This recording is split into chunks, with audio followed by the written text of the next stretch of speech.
Hi, my name is Yuval Tabach. I'm from the Hebrew University of Jerusalem, and I'm going to tell you today about how we can use co-evolution to predict functional interaction between genes using machine learning. So let me share the screen and we can start.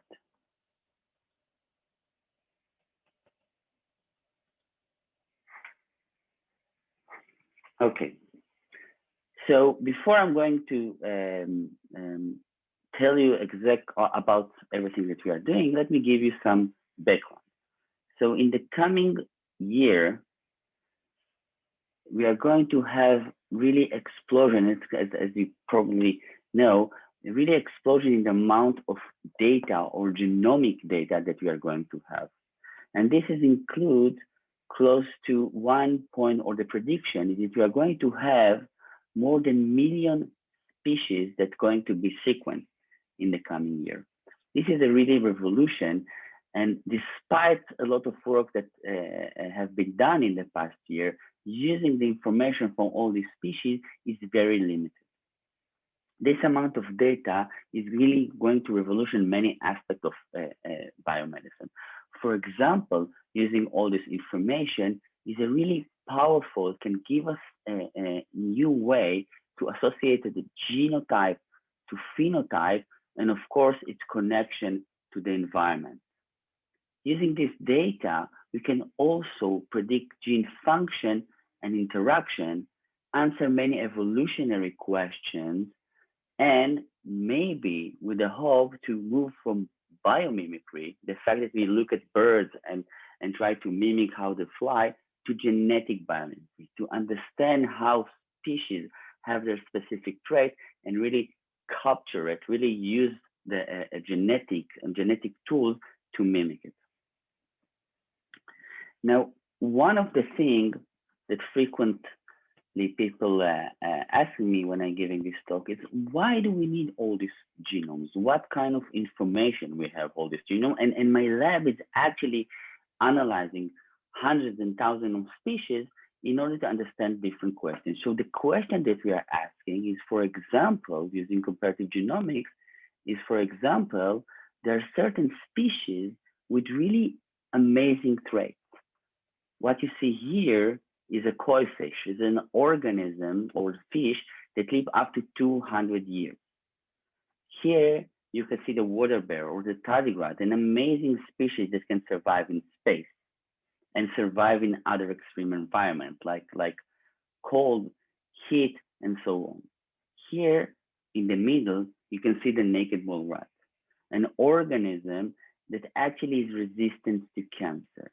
And this is very interesting to us because by studying their genome, maybe you can be able to understand all these fundamental equations. For example, my lab is currently, and also we have a company that's doing that, is analyzing the genomes of organisms that resist to cancer and use it to maybe understand why certain species get one certain or a human get cancer while other don't. For example, this beautiful lady that smokes, and we have many people like that smoke their entire life, nevertheless, they don't get cancer. So, but in this talk, I'm going to tell you about the phylogenetic profiling and what kind of analysis we can do with it. Okay, so for example, what I want you to do is look at these two genes. Here we have gene number 1 in human, and we look at its ortholog across different species. And here we look at a specific species. Here, it is plant. Now we see that gene 1 is conserved in this plant, and gene 2 is, well, totally lost. White indicates that it's totally lost. Now, one of the things that we can say is that, maybe that gene 1 is conserved and gene 2 is not conserved. But in real life, when we look at many different species, what we find out that actually the pattern is much more complex. For example, in many cases, we get this really interesting pattern when the gene is lost in some species or exists in some species, lost in other. And here you see, for example, the gene 2 is actually much more conserved in many species, in many more species compared to gene 1. Now, this pattern is very, very informative, and already in 1999, there was a beautiful paper that show that actually, if you look at this pattern, that can give you really amazing information about the function. So the concept is very simple. The concept of phylogenetic profiling. If you look at gene A, and you look at a different species, you can see that genes actually exist in different species and lost in other, in a very binary form. Now, if you look at other genes, you see that gene A, B, and C are actually, you can find orthologs in all these species, and they are lost and cannot find ortholog in the other species. Now, if you know that gene A, B, and C are actually related to the same complex, what you can say is that gene X is also related to the same complex. Okay, so this is the concept of phylogenetic profiling. Based on their binary profile across many species, you can say that genes that share the same profile, they're actually related. Now, what we found in two papers from 2013, that actually in many cases, there's much more information than the binary information. So here you see proteins that, or orthologs that somehow lost. They're not totally lost, but they're drift or change across evolution. And by looking this information, but normalize the conservation across to what you expected across evolution, and consider not only the fact that there is or isn't an ortholog, but to what extent it conserves, it can really dramatically improve your prediction power.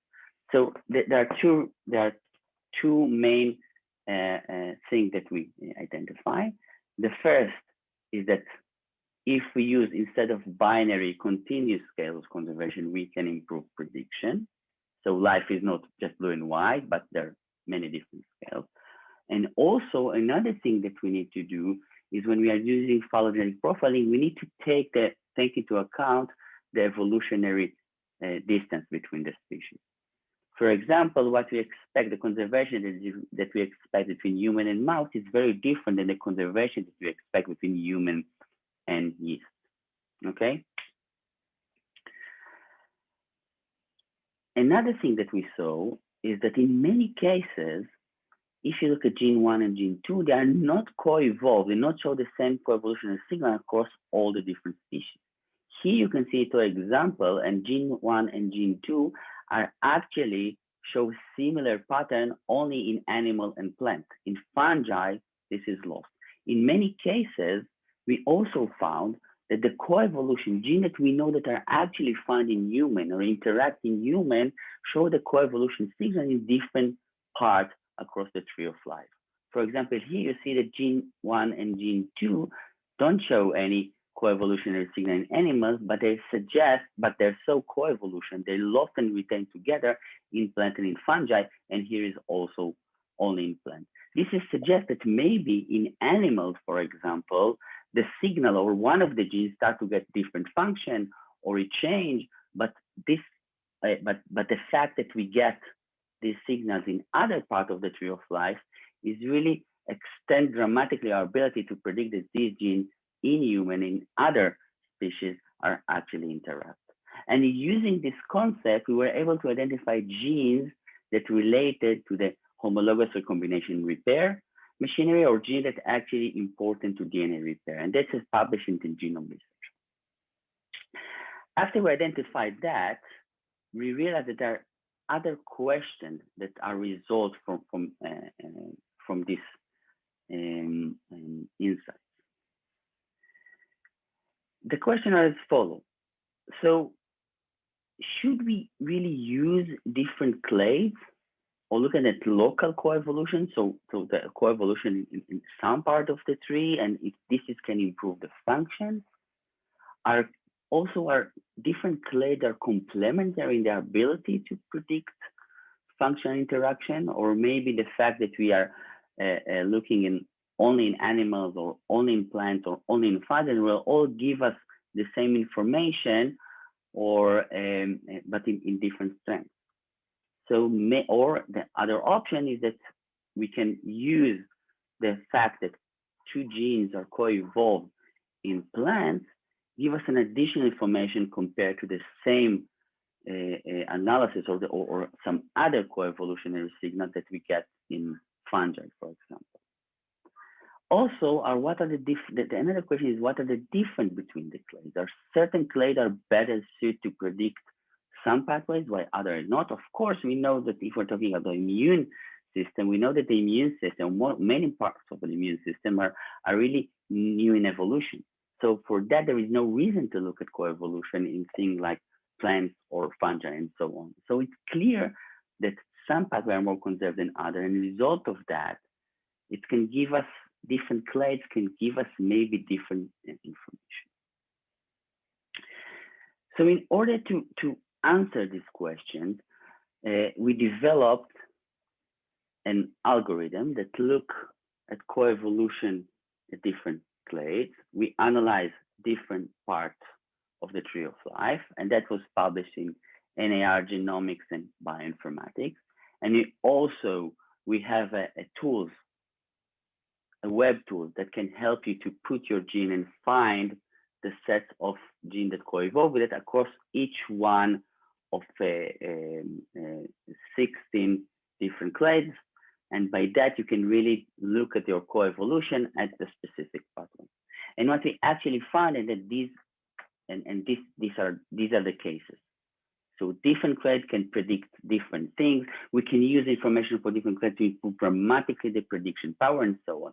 So based on all this information, we realized that clades and integrate the clade in a smart way can really improve our prediction. So in order to that, we just recently, and this paper was just recently accepted to Nature Communication, we decide to take into account the fact that different pathways might co-evolve in different ways, and also different clades have different kinds of information in them.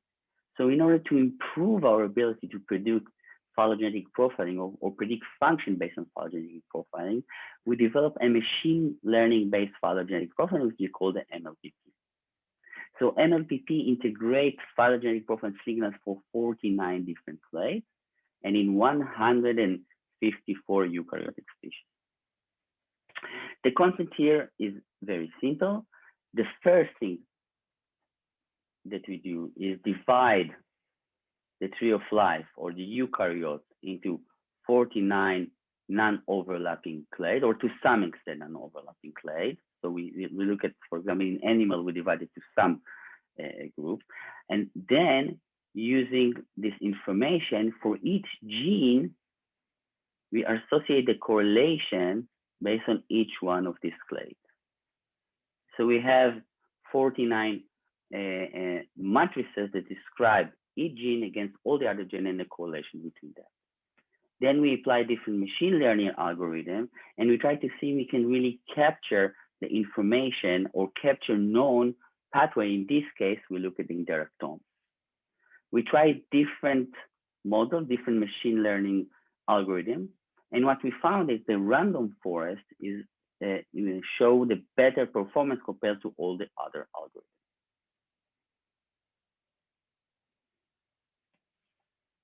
After, and again, what we did is we look at all the genes based on the interactome, based on, 1 second.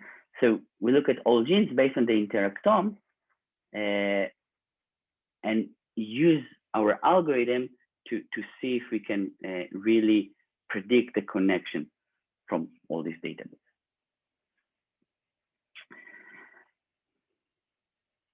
So we apply our algorithm and compare it to recently published methods like the MLPP, SVD Philo, PPP, and using Hamming distance. And as you can see here, the MLPP using the machine learning, our algorithm showed dramatically improving based on this data. In addition, as we said before, we believe that different pathway or different biological different biological entities can show a different coevolution patterns.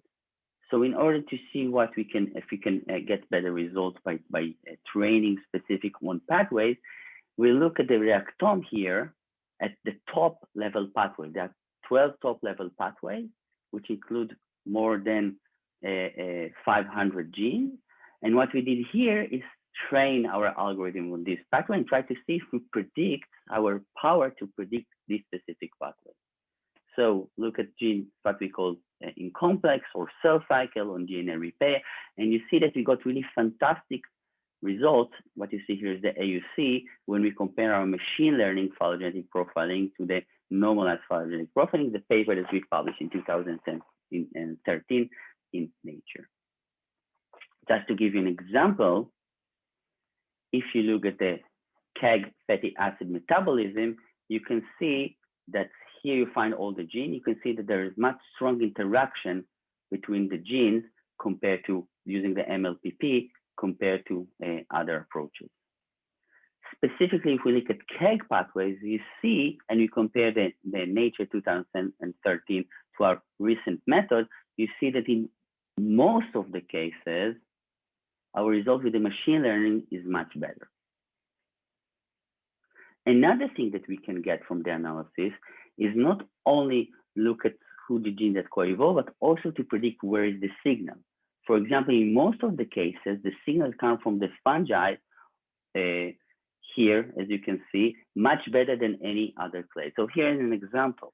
So what you can see here, a group of genes that's related to heme biogenesis, and you see that the fact that here they show no similar, they are not different than any other gene, but here, specifically these patterns of loss that actually related to sets of organisms that lost their heme biogenesis, parasites that get heme from their environment, really predict their, can help us to predict the fact that these genes are related to the same pathway. Same results if you look at mRNA splicing.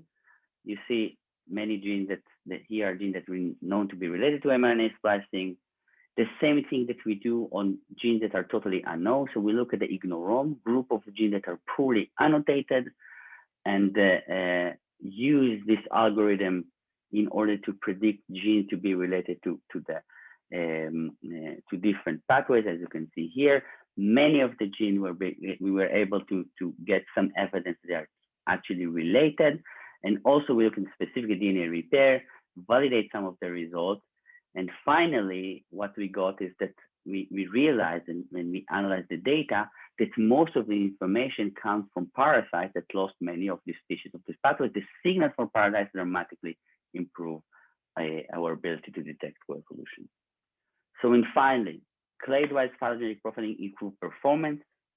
Clade vary their ability to detect coevolution in function interaction proteins.